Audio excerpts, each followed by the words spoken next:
Yo, what is up guys? It's the Goblin. Welcome back to another Fortnite Battle Royale tips and tricks video. In this video, tonight's video, we are going to be talking about Season 8 and the best settings for Fortnite. Now, I currently play Fortnite on a PlayStation 4 Pro. I am a controller player. I do use a SCUF controller. I do use Control Freak, one Control Freak on my right stick. We'll talk about that and some of the gaming equipment I use, but more to do with the settings. What sort of controller options do I use? I'm using custom binds versus Builder Pro, edit sensitivity, hold to edit, you know, what should your X and Y sensitivities be? And there is no general like, hey, you know, do this sensitivity and this is the best, but there are ways to figure out what is the best for you and your playstyle, and we're going to discuss that in today's video. I'm going to discuss why I have certain things you know, turned up or turned off or turned on, and we're going to talk about that. Drop a like on this video if you guys could. I'd very much appreciate that. I know this is a very highly requested video because they have been adding new options to settings, and especially for controller players, this is very, very key. So smack that like button.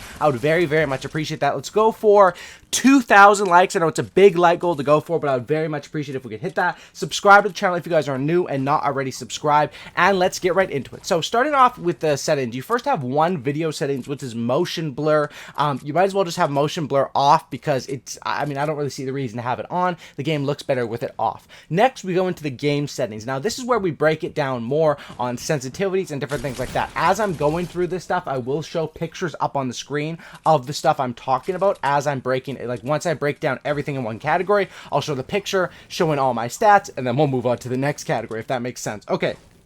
First of all, for game settings, matchmaking region. This one, you just want to have it put on auto, and you can tell sort of by where your location is and your internet power, how much milliseconds you're going to be getting to your nearest thing, whether you're playing on the East Coast servers, the West Coast servers, the Asian servers, anywhere, you know, Oceania servers. There's all different types of play, but usually you just want to have that one on auto, especially if you're playing solo. You want to get the best ping you can, and it's weird because the best ping is actually the lower number. So you want the lowest number besides the MS right there for your ping. Next, settings, X and Y sensitivity. Now, this is probably the most requested one. I rock with a 0.600, or I just say like a 0.6. This is the equivalent to like a 6 out of 10 that I was rocking before they changed this around. I've been on this pretty much the whole time. I had moved up to 7 a little bit. I had used 5 a little bit, but 6 is that comfort zone for me, and that's what works perfectly. The cool thing about this is because of building sensitivity, you can have your wireless X and Y sensitivities to be a bit lower. Now, I know some people run them a little differently. I prefer just to keep them off. This is the same with when I play Call of Duty or any other game. I prefer to keep the X and Y sensitivity on the same amount. That's just the way that I've always felt comfortable doing it. And 6, I think, is a really good because it allows you to be able to snap on targets, turn around, hit those nice shotgun sort of, you know, where you have to turn on a player and shoot him with a shotgun.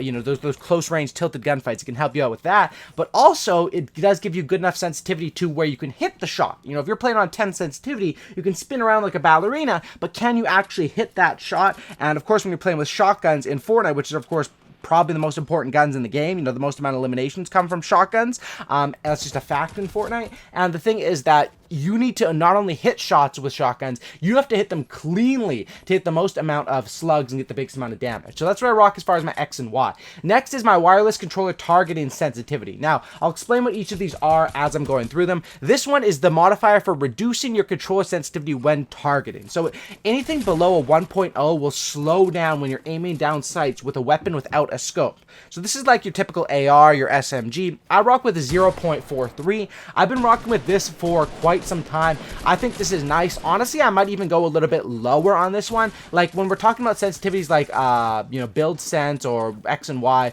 you can go higher on those. If you can go higher and stay accurate, that's nice. With wireless controller targeting sense, you don't get much benefit by going higher on this one. So I would suggest just keep lowering this one until you're comfortable. You know, you could rock with a 0.3 here, you could rock with a 0.5, but you don't get too much benefit, and you're going to be straight up missing shots if this is too high, especially if you are like a controller player, because it is harder to aim with the controller, and that's of course why there is aim assist, right? So next we have the wireless controller scope sensitivity, and this one is going to be based around when you're shooting people with a scope. Now, there's multiple scoped weapons in this game.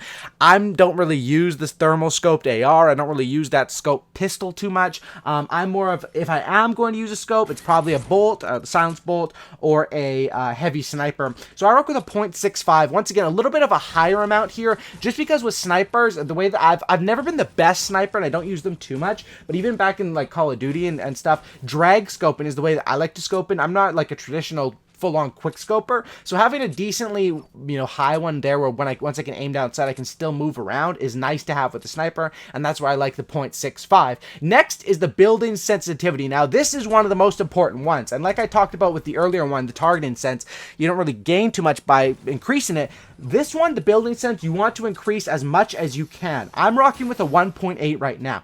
This basically makes it so it takes what you your controller sensitivity, I have a 0.6, and then it modifies that. So you want to get this as high as possible, especially if your sensitivity is very low. If you rock with like a 4 or 5, you want to have this super duper high. If your sense is already at 8 or 9, it's not that big of a deal because you're already going to be able to spin around quick. But this was one of the biggest updates, and this came out maybe like, I don't know, a couple months ago, but it's awesome because now people can build and fight at the same time. That's what I rock with as far as that. Invert view off. This is something that you don't want to mess with. If you play inverted, shout out to you in the comments. One of my good friends plays it, but most people don't. Invert aircraft controls, I have that on. However, aircrafts are gone from the game, so you don't really need to care about that. Next, camera and options and display. Camera and display. Anonymous mode and hide other players' names. Now, anonymous mode just basically hides your name. I rock this whenever like I'm streaming and stuff, because I do stream over on Facebook. Check it out, link in the description.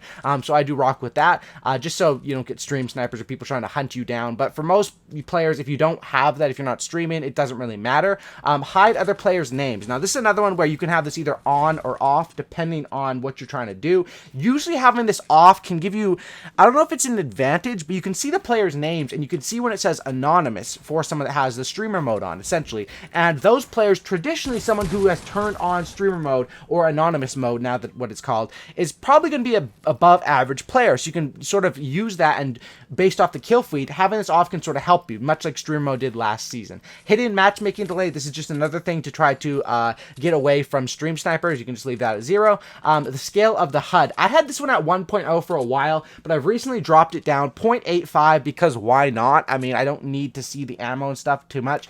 Spectator count I have off. I don't really care once I kill a person if they're spectating me or not. I'm just trying to move on, win the game, and get more kills. Sprint by default, this is one you can have on or off. It's totally personal preference. I think having it on is nice just so you don't bust in your thumb, but it all depends on personal preference there. Sprint cancels reloading off. You need to sprint in, and you sort of run slow or run and jump and reload while you're doing stuff, especially when you're racing in from, you win a gunfight and you're running in with the storm and you're running in and trying to reload. That happens quite a bit, so I would have that off. Tap to search you want to have on so you don't mess up when reviving or opening a chest. Toggle targeting, another completely personal preference one. Whether you want to hold it or toggle, I just leave it off. If you're a normal console player, you're going to be used to that. Reset building choice on, aim assist on, always have aim assist on, edit, just because if you're on console, you need that for an even playing field. Edit mode, aim assist. Now this is when you can have either on or off, and this is basically aim assist you want on 1000% of the time, right? Edit mode aim assist is when you're editing, it sort of pulls you towards the blocks. So for my estimation, basically, when they up the editing, so you edit as fast as your build sense now. If you like having a high build sense, however, it's a bit too fast for you to edit, you can turn on edit mode aim assist, and it will sort of slow it down and guide your edits around a little bit. However, it does make it difficult for swapping around stairs while in a 1x1. It does make other things a little more difficult, but that's just something that I would recommend. That's what I think is useful now. If you have trouble editing, you mess it up because it's too fast for you maybe, but you don't want to lower your build sense because, of course, you want to build quick still. Edit mode aim assist being on can be helpful there, or you can just have it off. Turbo building, you 100% want to have on. Turbo delete and creative mode on. Auto material change on, because why not? That will save you. And controller auto run I have off just because I just have it, so I've never liked that one, to be honest. Cross-platform parties on. Auto open doors off, just because, like, if you play Tilted Towers, you play pretty much any city, building, named location, right? You're going to be in situations where you don't want the doors to auto open, because you might have to be in that situation where you want to open the door, shut the door, open the door, rush the player, edit, those sort of gunfights. So that would mess you up. Auto pick up weapons. This is one I have off, but honestly, I don't know if this would be something that I should start running or not. It basically allows you to when on, weapons will automatically be picked up when moving over them unless your inventory is full. So that is kind of cool. However, I just rock it off because I don't want to stack my inventory with crappy weapons and have to sort through it every early game. Auto sort consumables to right on. Definitely, when you pick up bandages, minis, you know, big pots, whatever, early game, you want that stuff to sort to the right so it doesn't mess up with your shotgun, AR, SMG combo that you're starting off with. Builder Pro, build immediately on.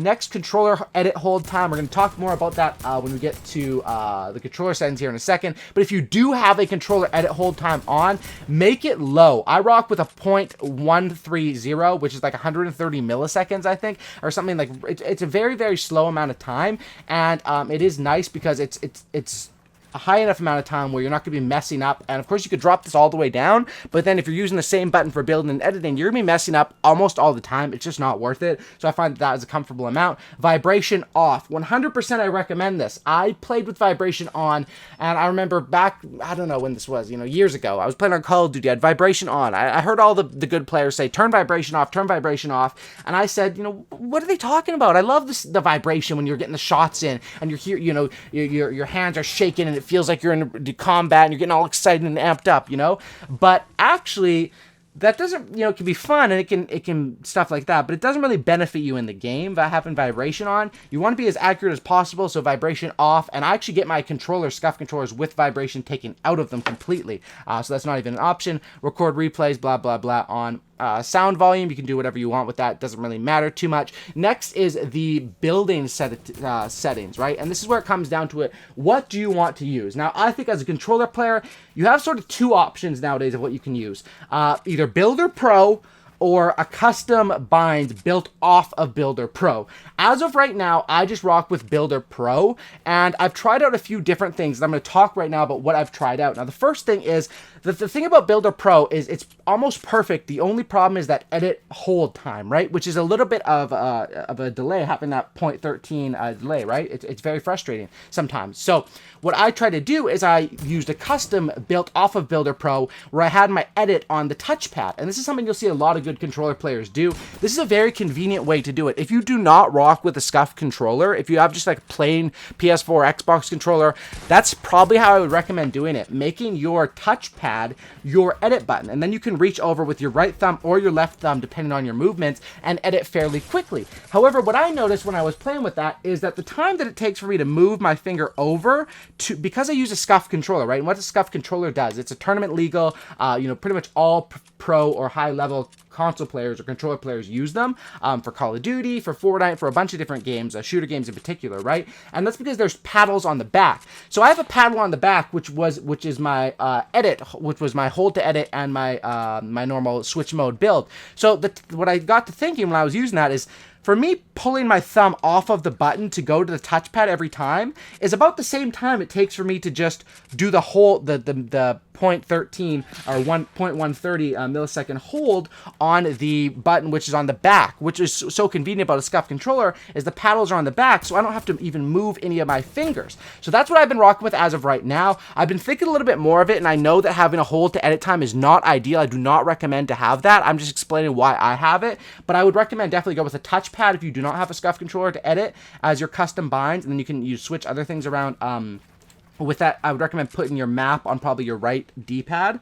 Or the other way I would do it, which is the way that I'm trying to sort of learn and test out a little bit now, is for SCUF controller users, where you make the circle button or the B button completely only your edit, and make your switch mode on your left thumbstick with auto sprint. That's something I've been trying out a little more. However, I'm always switching the modes because I'm so used. Like, I've been playing Call of Duty, shooter games on console for so long that I'll accidentally hit that and it'll mess me up in fights. But that's the thing with adjusting your settings. It does take a while. So those are some options to go with custom binds. I definitely think Builder Pro or building off of Builder Pro with custom binds, and having your edit button either on the touchpad or having it where it's that same button but you change your switch mode to something else. There's multiple ways that you can do it, but that is the one thing that I would say would be the biggest thing to focus on. I know there's other ways that you can convert your controls and your custom binds to use, but like I said, when I have a SCUF, I'm sure if I was just using a normal controller, I would have my custom binds decked out a little more. But with a SCUF controller, you can get them with either 2 paddles or 4 paddles on the back,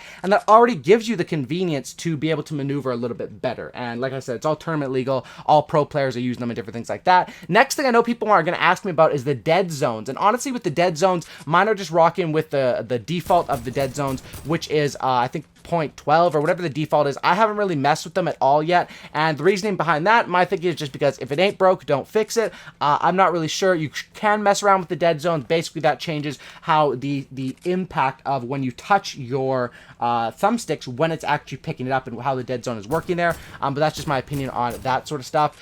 Yeah, hopefully this setting vid did help you guys out. Like I said, there's no right or wrong answer, but you can get down to the best settings for you. And having an X and Y that you can aim comfortably with, targeting and scope sensitivity, you can hit your shots at distance, and then a build, sense, and edit setting set up where you can do those comfortably, you can compete in this game. And I think those are definitely things that can help you guys out, and hopefully this video did help you guys out. Like I said, I do rock with the Scuff controller. I think it's very helpful if you're trying to take this game seriously. Scuffgaming.com, use code GOBLIN for a discount, link in the description. I also do rock, as far as gaming equipment, a Control Freak, which is on my right thumbstick, so it sort of gives me a little bit more range of motion on the right thumbstick. Once again, another thing that's tournament legal. I think Control Freaks are only like 15 or 20 bucks, and you can use my code for a discount on those as well, code GOBLIN, link in the description as well. And with the Control Freak, I just use one Control Freak on the right thumbstick, because my thinking behind that is you don't really need precision sprinting, but precision aiming can be very, very convenient and nice. Anyway, I hope you guys did enjoy this video. Those are the settings that I'm rocking with. I think everything on mine is pretty much optimized except my edits, my editing setup, and that's something that I've been working on and messing around with a little bit more. But hope you guys will enjoy this video. Drop a like, subscribe, and let me know your thoughts down in the comment section down below, and hopefully this does help you guys out. That's about it. Season 8, and I'm out. Peace.